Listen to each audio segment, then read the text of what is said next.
Bismillahirrahmanirrahim. Assalamualaikum warahmatullahi wabarakatuh. Alhamdulillahirabbil alamin wa bihi nasta'in wa ala umurid dunya waddin wassalatu wassalamu ala asyrafil anbiya'i wal mursalin wa ala alihi wa sahbihi ajma'in amma ba'du. Segala puji bagi Allah yang mana oleh Allah masih memberikan kepada kita beberapa nikmat yang begitu luar biasa yang tidak mungkin dapat kita hitung jumlahnya. Salah satunya ini nikmat iman, Islam, dan juga nikmat kesehatan. Dan tak lupa pula selawat yang selalu diiringkan dengan salam semoga tetap tercurahkan kepada baginda kita Nabi besar Muhammad SAW. Yang kami hormati Ibu Dwi Sukmanila Syaikha, MIS, selaku dosen pengampu mata kuliah Hadis dan Orientalis, dan yang kami hormati teman-teman sekalian. Nah, jadi di sini perkenalkan, nama kami Agnia Ilma, NPM kami 2012111276. Kami merupakan salah satu mahasiswi dari program studi ilmu Al-Quran dan Tafsir, tepatnya di Fakultas Syariah Dakwah dan Usuluddin di IAIN Takengon. Sebelumnya mohon maaf Bu, kami mohon izin untuk menjawab beberapa pertanyaan yang Ibu paparkan untuk mata kuliah Hadis dan Orientalis dalam rangka ujian akhir semester. Adapun soal yang pertama adalah jelaskan secara singkat biografi dari beberapa tokoh orientalis yang telah kita bahas. Nah, jadi salah satu tokoh orientalis yang pertama adalah Ignaz Goldziher. Nah, jadi Ignaz Goldziher ini merupakan salah satu tokoh orientalis yang terkenal atau merupakan tokoh besar dari orientalis. Yang mana Ignaz Goldziher ini berasal dari Hungaria, yakni dari keturunan Yahudi terkemuka yang memiliki pengaruh yang sangat besar atau pengaruh yang sangat luas. Yang mana Ignaz Goldziher ini dilahirkan pada tanggal 22 Juni 1850 di sebuah kota yang bernama Székesfehérvár. Nah, itu adalah tempat lahirnya Ignaz Goldziher. Nah, jadi Ignaz Goldziher ini pada usia 16 tahun beliau pernah mengikuti salah satu kursus di Universitas Budapest yang mana di situ beliau membahas ilmu yang beliau kaji ketika itu adalah ilmu filsafat, ilmu klasik, dan ilmu bahasa-bahasa Timur. Yang beliau kaji di dalam ilmu bahasa Timur itu adalah bahasa Persia dan juga bahasa Turki. Kemudian pada usia ke-19 tahun, Ignaz Goldziher ini mengambil program kedokteran di salah satu universitas yang ada di Jerman, yaitu Universitas Leipzig dan Berlin. Nah, setelah beliau menuntut ilmu atau menimba ilmu di Jerman dan Hungaria, Ignaz Goldziher ini melanjutkan perjalanannya ke Leiden, Belanda. Leiden yang tepatnya itu di Belanda selama 6 bulan. Nah, di sana yang mana tempat di Leiden tersebut merupakan salah satu tempat studi tentang Islam terkemuka di Eropa. Nah, kemudian setelah itu Ignaz Goldziher melanjutkan kembali jenjang pendidikannya, tidak hanya sampai di Leiden, Belanda. Ignaz Goldziher kembali melanjutkan perjalanan untuk pendidikannya menuju ke Mesir atau Kairo. Nah, di sana beliau menjadi murid dari beberapa syekh yang ada di Al-Azhar, mulai dari Syekh Al-Asmawi, kemudian Syekh Mahfuz Al-Maghribi, dan juga Syekh Sakka. Nah, dan masih banyak syekh-syekh yang lain yang ada di Azhar. Hal inilah yang menjadikan Ignaz Goldziher ini merupakan salah satu pelajar atau mahasiswa non-muslim yang pertama kali diizinkan untuk belajar di Universitas Al-Azhar, Kairo. Adapun karya dari Ignaz Goldziher yang masih dikenal sampai sekarang merupakan karya yang paling fenomenal dari sosok Ignaz Goldziher adalah karyanya yang berjudul Muhammadani Stadin atau Studi Pengikut Muhammad, yang mana di sana dibahas tentang sejarah Islam, khususnya hadis-hadis yang jumlahnya itu ada 2 jilid yang ketika itu diterbitkan pada tahun 1889 sampai dengan 1890. Nah, jadi Ignaz Goldziher ini merupakan salah satu tokoh orientalis, salah satu tokoh besar orientalis yang beliau dikenal dengan julukan Bapak Orientalis. Kenapa beliau disebut sebagai Bapak Orientalis? Karena segala pemikiran-pemikiran dan karya-karya dari Ignaz Goldziher ini dijadikan sebagai rujukan oleh para tokoh-tokoh orientalis setelah beliau, misalnya seperti Joseph Scott, kemudian Harald Motzki, J.A. Joinboll, dan seterusnya. Itulah alasan mengapa Ignaz Goldziher ini dikatakan sebagai Bapak Orientalis. Kemudian untuk tokoh yang kedua adalah Joseph Scott. Nah, jadi Joseph Scott ini juga merupakan salah satu tokoh orientalis yang berpengaruh juga di bidang orientalis, yang mana Joseph Scott ini dilahirkan di kota Rotenburg, Sicily, Jerman pada tanggal 15 Maret 1902. Jadi Joseph Scott ini berasal dari keluarga yang cukup religius. Ayah beliau bernama Edward Scott yang merupakan salah seorang penganut agama Kristen Katolik dan ibunya bernama Maria Mahor. Kemudian pada tahun 1943 Joseph Scott ini menikahi seorang wanita dari Inggris yang bernama Louise Isabel Dorothy yang merupakan anak perempuan dari Joseph Coleman. Kemudian Joseph Scott ini mengawali studinya itu dengan membahas atau mendalami ilmu filologi klasik, kemudian ilmu teologi dan juga ilmu bahasa-bahasa Timur di dua universitas yang berbeda, yaitu Universitas Breslau dan juga Universitas Leipzig. Nah, jadi di kedua universitas inilah Joseph Scott ini mengawali kajiannya tentang dunia Timur, sehingga mengantarkan beliau untuk mengkaji lebih dalam tentang keislaman. Ya khususnya yang berkaitan dengan sejarah pembentukan hadis dan juga pembentukan hukum-hukum Islam. Karya-karya yang monumental dari sosok Joseph Scott itu ada dua, yang mana yang pertama itu di dalam buku, yaitu bukunya yang berjudul The Origins of Muhammadan Jurisprudence yang diterbitkan pada tahun 1950. Kemudian karyanya yang kedua yaitu yang judulnya itu An Introduction to Islamic Law.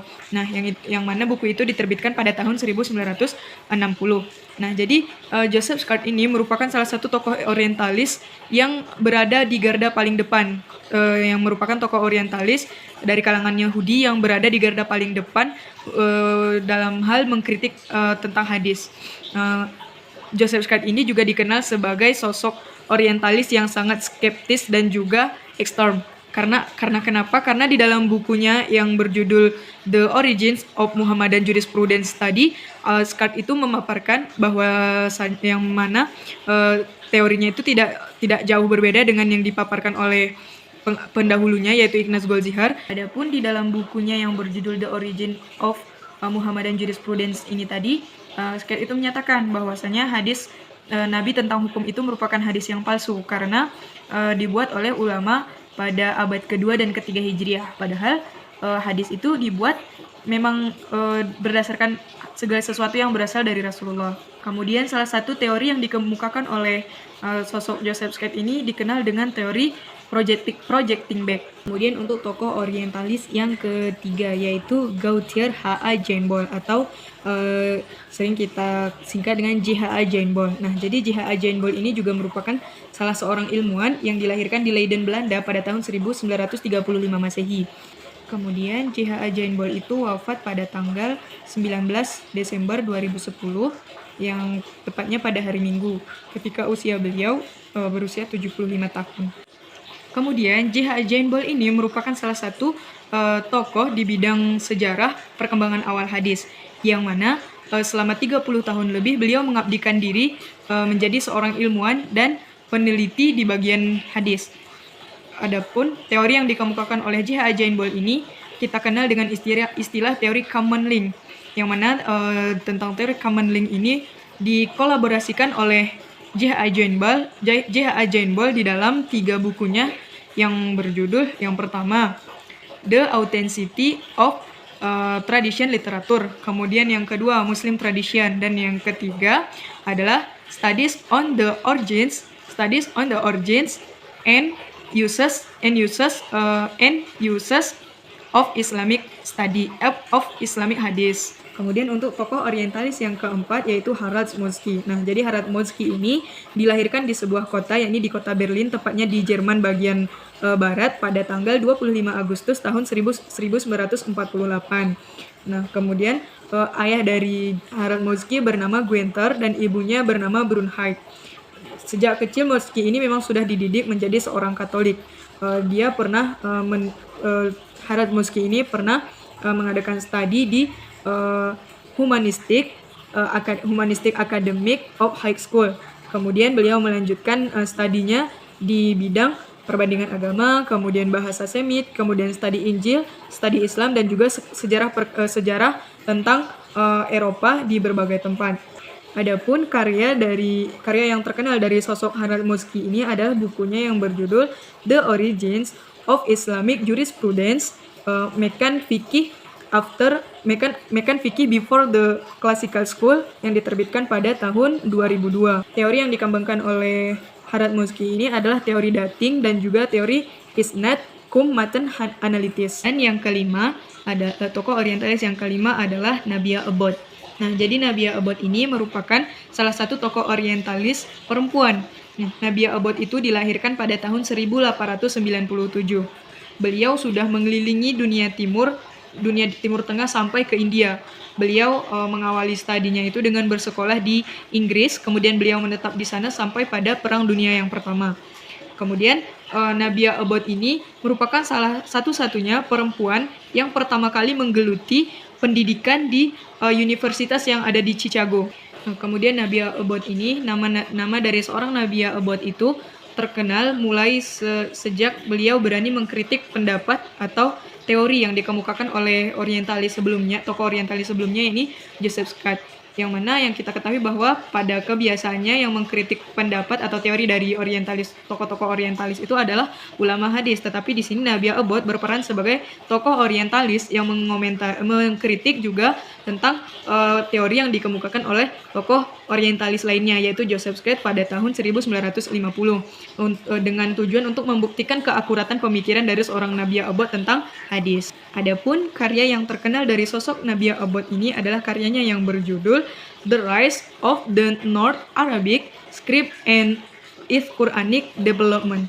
Adapun teori yang dikemukakan oleh sosok Nabia Abbott ada dua, yaitu yang pertama teori explosive isnad dan kemudian teori isnad family. Nah, mungkin itu ada 5 tokoh orientalis yang kami paparkan beserta biografi singkat dari mereka. Kemudian untuk pertanyaan yang kedua, yakni jelaskan tentang masing-masing teori yang dikemukakan oleh tokoh-tokoh orientalis. Nah, jadi yang pertama itu adalah Joseph Scott yang mana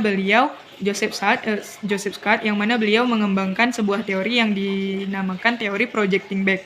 Nah, jadi teori projecting back ini artinya teori yaitu proyeksi ke belakang atau menisbahkan pendapat ulama pada abad kedua dan ketiga Hijriah kepada tokoh ulama-ulama sebelumnya sampai kepada Rasulullah. Yang mana menurut Joseph Scott ini asal muasal dari hadis itu adalah sesuatu yang direkayasa oleh para ulama pada abad kedua dan ketiga Hijriah, bukan berasal dari Rasulullah.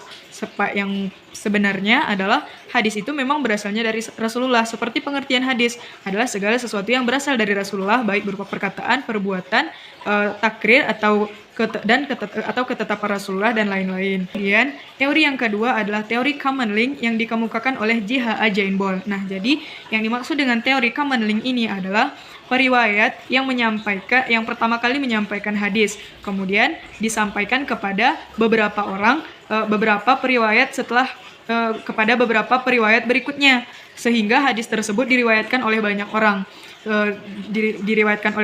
berdasarkan tingkatan atau tabaqah periwayat tersebut atau isnad. Kemudian teori yang terakhir yaitu teori yang keempat yang dikemukakan oleh Nabia Abbott, yakni teori explosive isnad dan juga isnad family. Nah, jadi yang dimaksud dengan teori explosive isnad ini adalah terjadinya periwayatan hadis itu secara besar-besaran oleh banyak periwayat hadis mulai dari ulama pada abad pertama hingga ke 3 Hijriah. Kemudian yang ketiga adalah teori dating dan juga teori isnad matan analisis yang dikemukakan oleh Harald Motzki. Nah, jadi teori dating. Yang pertama itu teori dating. Nah, jadi yang dimaksud dengan teori dating ini adalah teori yang digunakan untuk mengetahui berapa umur atau asal muasal dari sumber sejarah tersebut.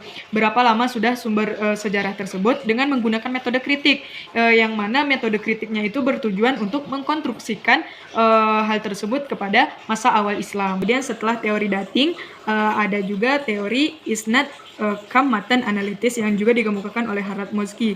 Jadi maksud dari teori ini adalah teori penanggalan hadis melalui analisis dan penelaahan jalur-jalur periwayatan dengan menghimpun dan juga membandingkan variasi teks hadis itu secara bersamaan. Teori yang terakhir yaitu teori yang keempat yang dikemukakan oleh Nabia Abbott, yakni teori explosive isnad dan juga isnad family. Nah, jadi yang dimaksud dengan teori explosive isnad ini adalah terjadinya periwayatan hadis itu secara besar-besaran oleh banyak periwayat hadis mulai dari ulama pada abad pertama hingga ke 3 Hijriah. Kemudian yang teori kedua yang dikemukakan oleh Nabi Abbot adalah teori isnad family. Nah, jadi maksudnya teori isnad family ini adalah teori yang yaitu hubungan antar keluarga dengan kawan karib yang biasanya disusun dengan formula so and so. Kemudian untuk pertanyaan yang ketiga yang merupakan pertanyaan terakhir adalah bagaimana sikap para ulama hadis dalam menyikapi teori-teori yang dikemukakan oleh tokoh-tokoh orientalis. Nah, jadi setiap teori-teori yang dikemukakan oleh para tokoh orientalis itu pasti mendapat kritikan dari para ulama hadis. Salah satu tokoh ulama hadis yang paling terkenal adalah Muhammad Mustafa Azami. Beliau mengkritik seluruh pendapat orientalis itu sebagai seluruh teori-teori yang dikemukakan oleh tokoh orientalis itu sebagai teori yang tidak valid.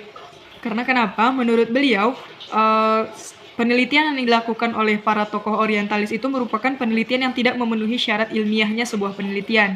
Karena ketika mereka meneliti sanad hadis, yang mereka jadikan sebagai rujukan itu adalah kitab-kitab fikih dan juga kitab sirah, bukan kitab-kitab hadis. Yang seharusnya dijadikan rujukan itu kan kitab hadis, tapi para tokoh orientalis itu menjadikan kitab-kitab fikih dan sirah itu sebagai rujukan dari penelitian mereka. Atau yang lebih jelasnya, para tokoh orientalis ini meneliti sanad, mengkritik dan meneliti sanad hadis itu tidak sesuai dengan tidak sesuai berdasarkan sumber